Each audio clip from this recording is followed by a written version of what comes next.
চলো একটা মজার কল্পনা করি। ভাবো তোমার মাথার ভেতরে একটা টেলিভিশন চলছে। সেই টিভিতে দিনের পর দিন বাজছে তোমার চিন্তা, ভয়, স্মৃতি, আশা আর আফসোসের নানা রকম প্রোগ্রাম। সকালবেলা চলছে আমি দেরি করে ফেলেছি সিরিজ। দুপুরবেলা চালু হলো ও কি আমাকে অপমান করলো নাটক। রাত হলে বাজতে থাকে আগামীকাল যদি ভুল হয় ডকুমেন্টারি। তুমি কি সেই সময় টিভি? না, তুমি টিভির দর্শক। তুমি জানো ওটা একটা যন্ত্র। তোমার ভেতরের কিছু অংশ ওখানে ফুটে উঠেছে ঠিকই, কিন্তু ওটা তুমি নয়। টিভি যেমন চালানো যায় তেমন বন্ধও করা যায়। যেমন ধরো তুমি যদি খবর দেখতে দেখতে বুঝে যাও এই চ্যানেলটা তো কেবল ভয়েরই গল্প দেয়, তুমি তখন কি করো? চ্যানেল বদলে দাও বা টিভিটাই বন্ধ করে দাও। ঠিক তেমনই এক হাত টোলের কথা মতো তুমি যদি বুঝতে পারো যে আমার ভাবনাগুলোই আমি নই, তখন তুমি সেই চিন্তার উপর আর নির্ভর করো না। তুমি তখন ভেতরের এক দর্শক হয়ে ওঠো। নিজের ভয়, রাগ, দুঃখ এসবকে লক্ষ্য করো, কিন্তু তাতে তুমি হারিয়ে যাও না। ধরো তুমি ট্রেনে বসে আছো, সকাল সকাল অফিস যাওয়ার তারা। ট্রেন একটু দেরি করেছে আর তোমার মনে শুরু হয়ে গেছে এক চিন্তার ঝড়। আজ বস যদি বকা দেয়, মিটিং তো মিস হয়ে যাবে। সব কেমন যেন এলোমেলো লাগছে। মাথার মধ্যে যেন একটা অদৃশ্য রেডিও বাজছে। একই চিন্তা বারবার ঘুরে আসছে।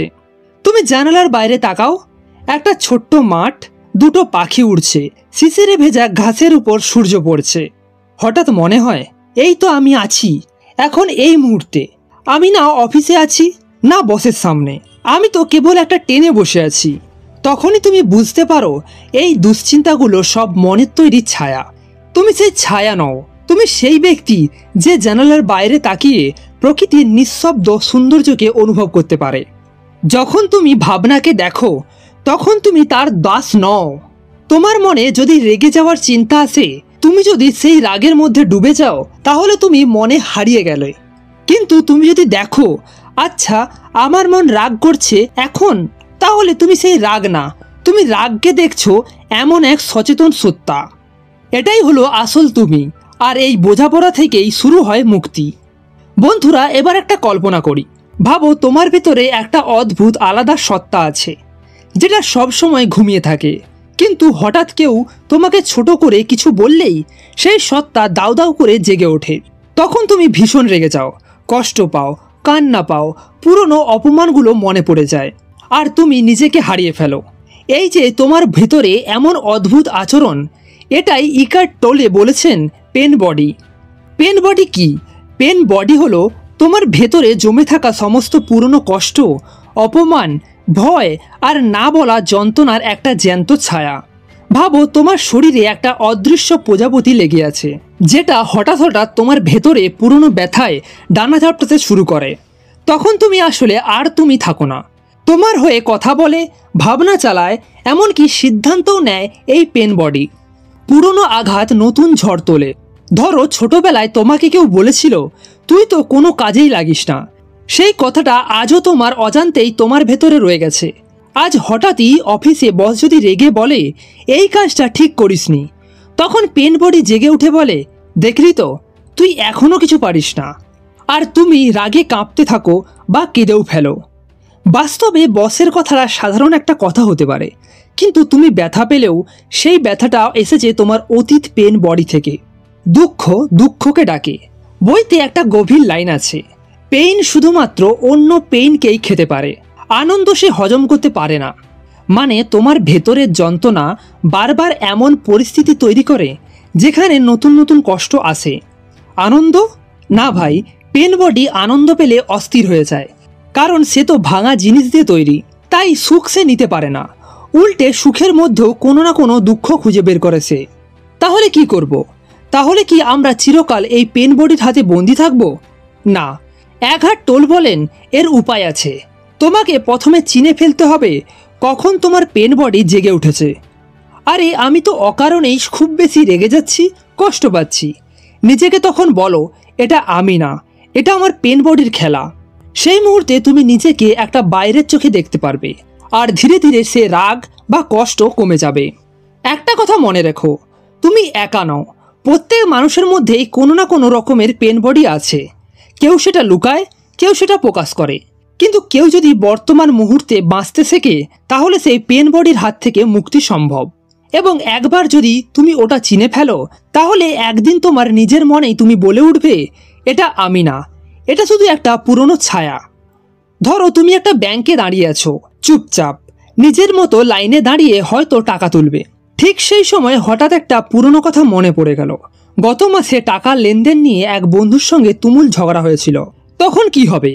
তোমার মুখের হাসি মিলিয়ে যায়, ভেতরে রাগ ফুঁসে ওঠে, চোখ মুখ শক্ত হয়ে ওঠে, আর মাথায় শুধু ঘুরতে থাকে, ও আমাকে ভুল বলেছিল, আমি কিছুই বলিনি বলেই এমন হলো।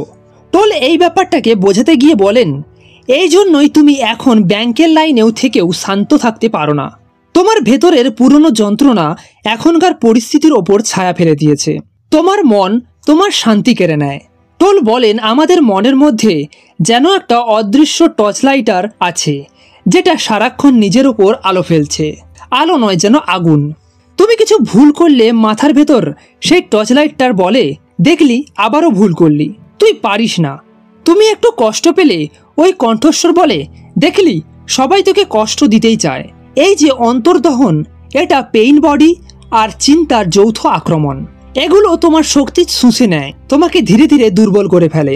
টোল বলেন, আমরা অনেক সময় এমন জিনিস নিয়ে দুঃখ পাই যেগুলো আমাদের নিয়ন্ত্রণে নেই, যেমন অতীতের কোনো ভুল, ভবিষ্যতের কোনো আশঙ্কা, অন্য মানুষের করা কথা বা আচরণ।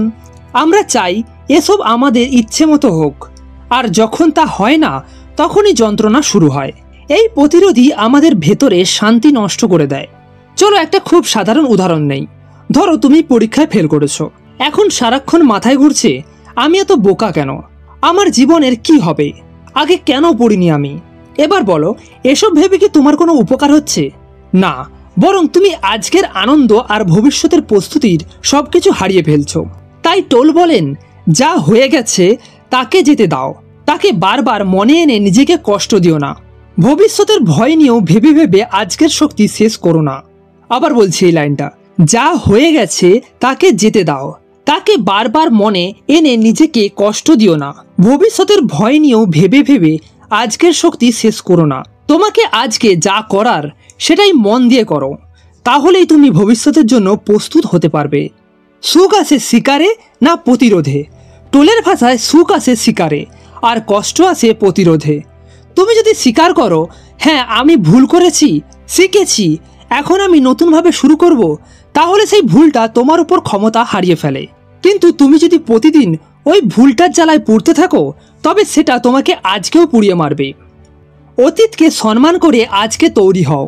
তোমার দুঃখ থাকা স্বাভাবিক, কিন্তু সেই দুঃখকে নিজের জীবনের অধিকার দিলে তাহলে তোমার ভবিষ্যৎও দুঃখেই ভরে যাবে। তাই এক হাত টোল বলেন, বর্তমানে ফিরে আসো, কারণ একমাত্র এখানেই শান্তি, আনন্দ আর নতুন করে শুরু করার সাহস আছে। বন্ধু, ভালো করে শোনো এটা, বর্তমানে ফিরে আসো, কারণ একমাত্র এখানেই শান্তি, আনন্দ আর নতুন করে শুরু করার সাহস আছে।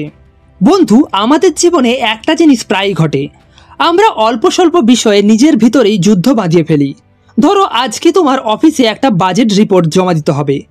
তুমি ঘুম থেকে উঠেই ভাবছো, ওরে বাবা, রিপোর্ট তো এখনও শেষই হয়নি, আমি এত দেরি করে ফেললাম কেন, ডেডলাইন তো একেবারে মাথার ওপরেই। একটার পর একটা মনের ভিতরে চিন্তা ঘুরতেই থাকে, মাথা গরম হয়ে যায়, কিছুই করতে ইচ্ছা করে না।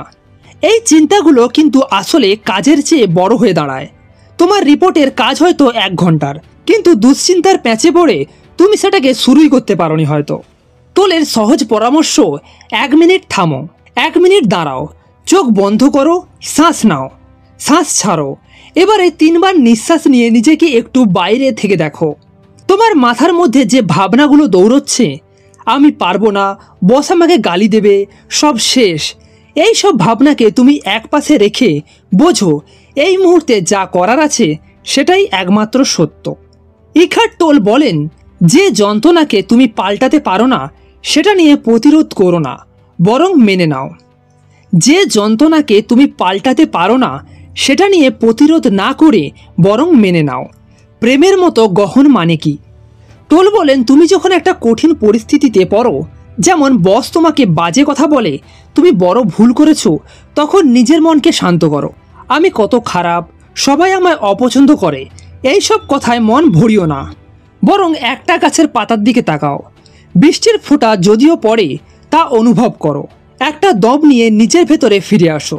তখন তুমি বুঝবে তুমি বসের রাগ, রিপোর্টের ভুল বা ভবিষ্যতের ভয় নয়, তুমি এখনকার এই মুহূর্ত, যেখানে একটা ছোট্ট নিঃশ্বাসই তোমাকে শান্ত করতে পারে।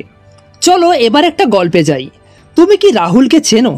একজন সাধারণ চাকরিজীবী, প্রতিদিনের মতোই সকালে অফিস যেতে বেরিয়েছে।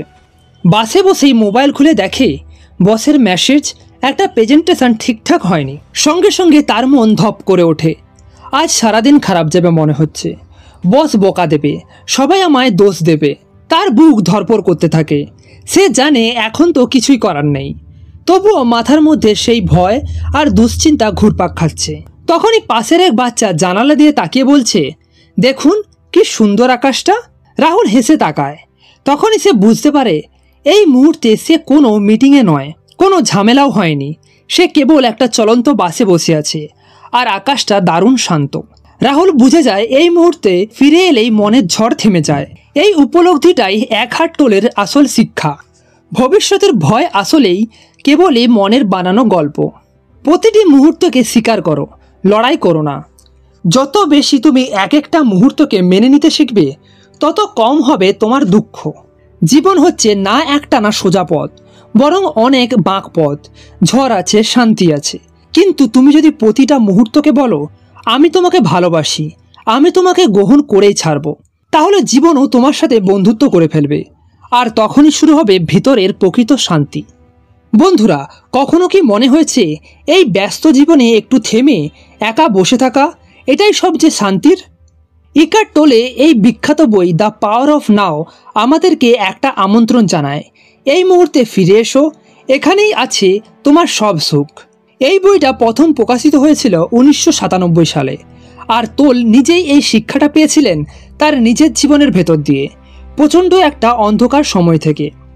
একহাট টোল তখন মাত্র 29 বছরের এক তরুণ। ভেতরটা একবারে ভেঙে পড়েছে, জীবনের কোনো মানে খুঁজে পাচ্ছে না। বুকের মধ্যে যেন প্রতিদিন একটা ভার জমে থাকছে। এক রাতে চরম হতাশার সেই মুহূর্তে তিনি বলে ফেলেন, আমি আর নিজের সঙ্গে থাকতে পারছি না। ঠিক সেই মুহূর্তে যেন একটা প্রশ্ন বাজে মাথায়, তবে কে এই আমি আর কে নিজে? এক মুহূর্তের জন্য সময় যেমন থমকে যায়। বুঝতে পারেন যে ভয়, যন্ত্রণার অনুভব সেগুলো আসলে তার মনের সৃষ্টি, তিনি নিজে তো সেগুলো নন। হঠাৎ বুকের গভীরে একটা কণ্ঠ যেন ফিসফিস করে বলে, কিছুই প্রতিরোধ করো না, শুধু থাকার চেষ্টা করো এখনই। তখনই যেন সবকিছু গলে গিয়ে নিঃশব্দে হারিয়ে যায়। চিন্তা নেই, ভয় নেই, নিজের অস্তিত্ব নেই, শুধু এক গভীর নীরবতা আর প্রশান্তি। সকালে উঠে তিনি অনুভব করেন চারপাশে সবকিছু আগের মতোই, কিন্তু ভেতরটা বদলে গেছে। নতুন চোখে দেখা এক নতুন জীবন শুরু হলো সেদিন। এই একটাই অভিজ্ঞতা থেকে জন্ম নিল দ্য পাওয়ার অফ নাও, এবং পৃথিবীর কোটি কোটি মানুষের চিন্তা পাল্টে গেল চিরতরে। তখন থেকেই তার জীবন পুরোপুরি বদলে যায়। তিনি শহর থেকে দূরে থাকতেন, হাঁটতেন, প্রকৃতির মাঝে সময় কাটাতেন, আর অনুভব করতেন প্রতিটা মুহূর্ত যেন তার প্রতিটা নিঃশ্বাসের মধ্যে ঈশ্বর আছে। ইকার্ট বলেন, আমি আমার উদ্বিগ্ন, আমি কে হারিয়ে ফেলেছিলাম, আর তখন বুঝলাম আমি কেবল বর্তমানের মধ্যেই আছি, আর সেই জায়গাটা অত্যন্ত আনন্দে ভরা। এই বইটা কোনো কঠিন দর্শনের মতো না, বরং যেন তোমার পাশে বসে থাকা একজন বন্ধু ধীরে ধীরে বলছে, শোন, তুই এত টেনশন করিস না, একটু এখন থাক না। তোলের ভাষা একেবারে সহজ, রসালো, গল্পের মতো। তার কথা শুনে মনে হয় তিনি যেন তোমার পাশেই আছেন। হয়তো তুমি বারান্দায় চা খাচ্ছ, আর উনি পাশেই বসে বলছেন, তুই জানিস সব সমস্যার মূল হলো তুই বর্তমানটা মিস করে যাচ্ছিস। তুমি যখন একা তখনও একা নও। এই বইয়ের সবচেয়ে সুন্দর দিকটা হলো তোল তোমাকে শেখান তুমি একা থাকলেই বরং জীবনের আসল সৌন্দর্য খুঁজে পাবে। যখন তুমি একা বসে থাকো, না ফোনে না মানুষের ভিড়ে, তখন তুমি বুঝতে পারো তুমি আসলে একা নও। তোমার ভেতরেই আছে শান্তির দরজা, শুধু দরজাটা খুলতে হলে এই মুহূর্তে ফিরতে হবে। বন্ধুরা, ইকার্ট টোলে আমাদের একটা জাদুকরী অনুশীলন শেখান। নিজেকে ছেড়ে দাও, জীবনের প্রবাহে নিজেকে ভাসতে দাও। তোল বলেন, প্রচেষ্টার বদলে যদি তুমি এই মুহূর্তটাকে ঠিক যেমন আছে তেমনই গ্রহণ করো, তাহলে তোমার যন্ত্রণা কমবে, শান্তি বাড়বে। ভাবো তুমি প্লেনে উঠেছ, মাথার মধ্যে তখন চলতে থাকে, উফ যদি প্লেনটা ঝাঁকুনি খায়, এত উঁচুতে যদি কিছু হয়। তখনই তোমার কাছে সুযোগ এই মুহূর্তটা মেনে নেওয়ার। জানালার পাশে বসে তুমি কেবল দেখো নীল আকাশ, ভেসে চলা মেঘের দল, চোখ বন্ধ করো, একটা নিঃশ্বাস নিও, এটাই জীবনের রং ঠিক এখন। রেসিস্ট নাথিং, কিছুই প্রতিরোধ করো না। তোলের জীবনে 4টা শব্দ বিপ্লব এনেছিল, কিছু প্রতিরোধ করবে না। তুমি জানো এই প্রতিরোধই আসলে তোমার কষ্টের শিকড়। যখন আমরা বলি না এটা হতেই পারতো না, না আমি এটা চাইনি, না কেন আমার সঙ্গেই বারবার এমন হয়, তখনই আমরা জীবনের বিরুদ্ধে দাঁড়িয়ে যাই, আর তখনই কষ্ট জমতে শুরু করে। ভাবো একটা প্রিজমে আলো পড়েছে, যদি তুমি ওই আলো আটকে দাও রং বেরোবে না? ঠিক তেমনই যদি তুমি জীবনের প্রবাহকে বাধা দাও, তাহলে আনন্দ, সাফল্য, প্রেম সবই আটকে যায়। এই বইতে রয়েছে কিছু অসাধারণ কিন্তু সহজ অনুশীলন, যেগুলো তুমি চাইলে আজই শুরু করতে পারো। ধরো তুমি চা বানাচ্ছ, আগে কি করতে? এক হাতে কেটলি ধরো, অন্য হাতে মোবাইল স্ক্রল, টিভিতে খবর আর মাথায় অফিসের টেনশন। এখন থেকে করো একসাথে সব নয়, বরং শুধু চা বানাও, কেটলির শ্বাস বাষ্প দেখো, চায়ের গন্ধ নিও, কাপের গরম স্পর্শ অনুভব করো, চুমুক দাও ধীরে, আর ভাবো এটাই জীবন। কম করো কিন্তু গভীরভাবে করো। তোল বলেন সব একসাথে করতে চাও না, বরং যা করছো একে ভালোবেসে করো। তোল আমাদের এক সহজ দাওয়াত দেন, যেখানে আছো, যেটা করছো সেই জায়গাতেই থাকো, সেখানেই পূর্ণতা খুঁজে পাবে। এটাই হলো রেসিস্ট নাথিং, কিছুই প্রতিরোধ করো না, ধীরে করো, প্রেম দিয়ে করো। জীবনটা একটা দৌড় নয়, এটা প্রতিটা মুহূর্তের নরম পরশ। বন্ধুরা, এঘাট টোল বলছেন প্রকৃতির কাছে ফিরে যাও, কারণ প্রকৃতি কখনো অতীতে বাস করে না, ভবিষ্যতের ভয়েও থাকে না, সে কেবল বর্তমানে থাকে, এই এখন।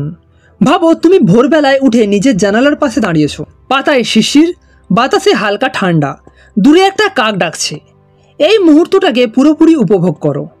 তুমি কি তখন চিন্তা করছো কাল রাতের ঝামেলাটা? না, তুমি তখন এখানে আছো। স্ক্রিনের বোতলে শ্বাস প্রশ্বাস। আমরা অনেকেই সকালে ঘুম থেকে উঠেই মোবাইল হাতে নেই, বার্তা, ফেসবুক, নিউজ ফিড, একটার পর একটা স্ক্রল। কিন্তু সত্যিই কি আমরা জেগে উঠেছি?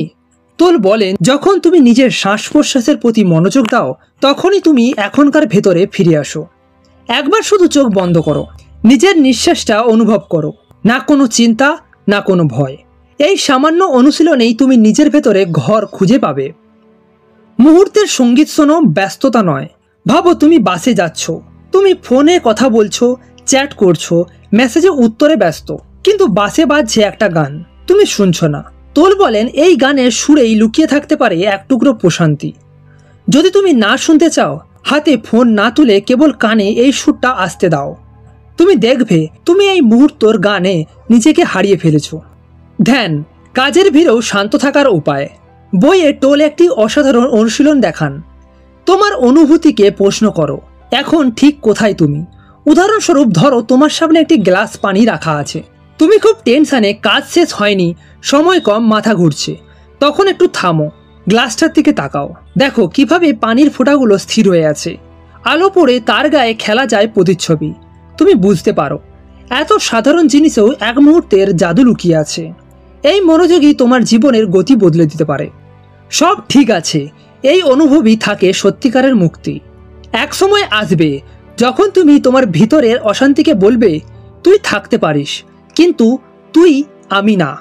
যেই মুহূর্তে তুমি এইটা বুঝে ফেলো, তখনই তোমার মন আস্তে আস্তে শান্ত হয়ে যেতে শুরু করবে। এক পাঠক যেমন বলেছিলেন, দ্য পাওয়ার অফ নাও বইটি আমাকে আমার উন্মাদ মনের হাত থেকে বাঁচিয়েছে। এটা সত্যি প্রচুর চেষ্টা চায়, কিন্তু চেষ্টার ফল এমন এক হালকা, উজ্জ্বল অনুভূতি যা মনে হয় যেন নতুন একটা জীবন শুরু হয়েছে। নিজের মনকে বন্ধু বানাও। তোমার মন যখন চিন্তা করে আমি ব্যর্থ, আমি দেরি করেছি, আমার দ্বারা কিছুই হবে না, তখন তুমি একবার শুধু হাসো, তারপর বলো, বন্ধু চিন্তা কষা বন্ধ কর, একটু এখন ভেসে দেখি।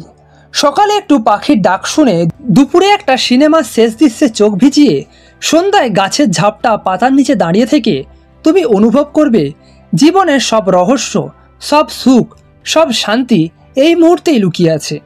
এখন এই তোমার একমাত্র ঘর। আমরা সারা জীবন ছুটেছি অতীত ও ভবিষ্যতের পেছনে, কিন্তু বইটা বলে তুমি আসলে কিছুই হারাওনি, তুমি শুধু ভুল জায়গায় খুঁজছিলে। সত্যিকারের আনন্দ, আত্মবিশ্বাস, ভালোবাসা সবকিছুই এই এখনই। তাই দ্য পাওয়ার অফ নাও আমাদের ভেতরের অদৃশ্য খাঁচাগুলো ভাঙতে শেখায়, যেখানে চিন্তার অতিরিক্ত ওজন আর নেই, যেখানে আমরা নিজেদের সঙ্গে থাকতে পারি চুপচাপ। বন্ধুরা, এই বইটি কঠিন তত্ত্ব না, এটা একটা অভিজ্ঞতা শেখার বই। প্রতিটা পাতায়, প্রতিটা কথায় যেন লেখক পাশে বসে ফিসফিস করে বলে, তুমি পারো, একটু থেমে দেখো, সব এখানে, সব এখন। আর সেই থেমে যাওয়া থেকেই একটা নতুন সকাল জন্ম নেয়। হ্যাঁ, পথ কঠিন, কিন্তু মনে রেখো, তুমি যখন এখনে থাকো তখনই তুমি জাগ্রত।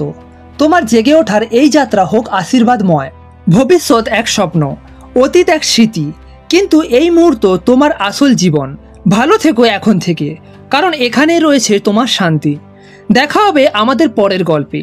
আর হ্যাঁ, নিজের যত্ন নিও। যদি এই ভিডিওটি তোমাকে একটুও ছুঁয়ে যায়, তাহলে নিচে কমেন্টে জানিও তুমি আজকে কতক্ষণ এখনে ছিলে।